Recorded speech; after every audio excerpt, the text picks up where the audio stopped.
दोस्तों नमस्कार। दोस्तों आज फिर मैं एक और अपडेट के साथ आप लोग के सामने आया हूँ।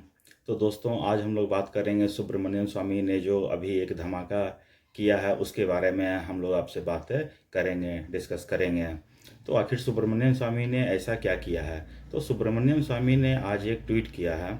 उस ट्वीट में उन्होंने अपने 2015 का एक डॉक्यूमेंट शेयर किया है।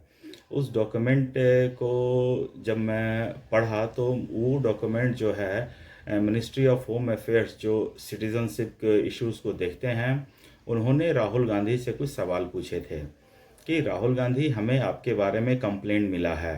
क्या कंप्लेंट है?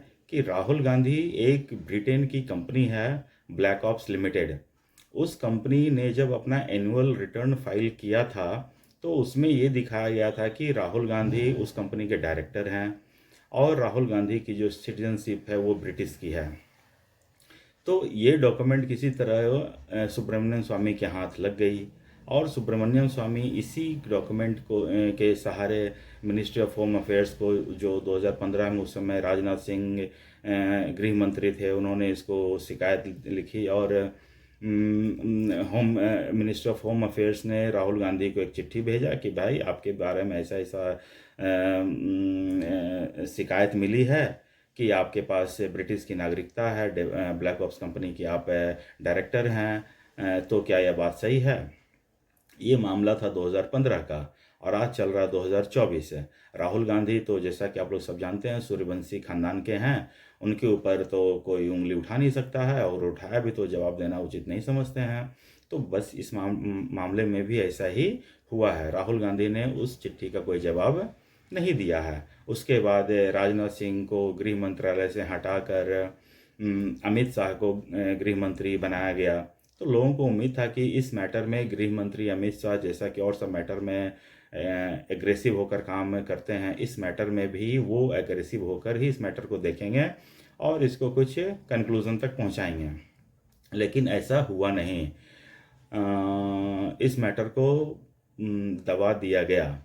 लेकिन सुब्रमण्यम स्वामी आज अचानक से ट्वीट करते हैं कि अगर अब इस मैटर के ऊपर एक्शन नहीं लिया गया तो वो पीएम मोदी और अमित शाह के खिलाफ कोर्ट में जाएंगे और केस करेंगे। तो दोस्तों मैं ये चाहता हूँ कि इस बार सुब्रमण्यम स्वामी ये केस करें। मोदी जी कहते हैं ना कि उनके ऊपर आज तक कोई केस नहीं है, तो इस बार मैं चाहता हूँ कि ये केस उनके ऊपर हो जाए कि वो इस मैटर को क्यों दबा कर बैठे हैं। तो इससे क्या होगा कि कोर्ट इस मैटर के जांच का आदेश देगा और इससे क्या होगा कि राहुल गांधी ने जो फ्रॉड कर रखा है, जो दोहरी नागरिकता ले रखी है, उसके बारे में राहुल गांधी एक्सपोज होगा।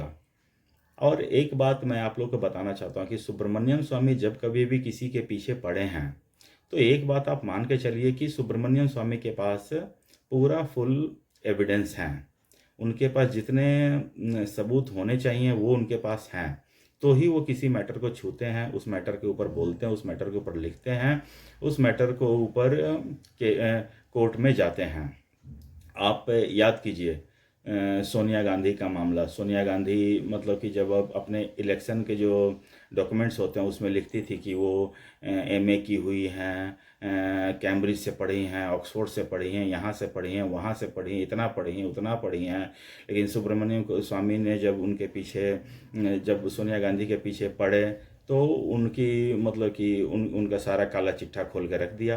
अब सोनिया गांधी अब ये सब अब नहीं लिखती कि हम इतना पढ़े हैं, उतना पढ़े हैं, यहाँ से पढ़े हैं, वहाँ से पढ़े हैं।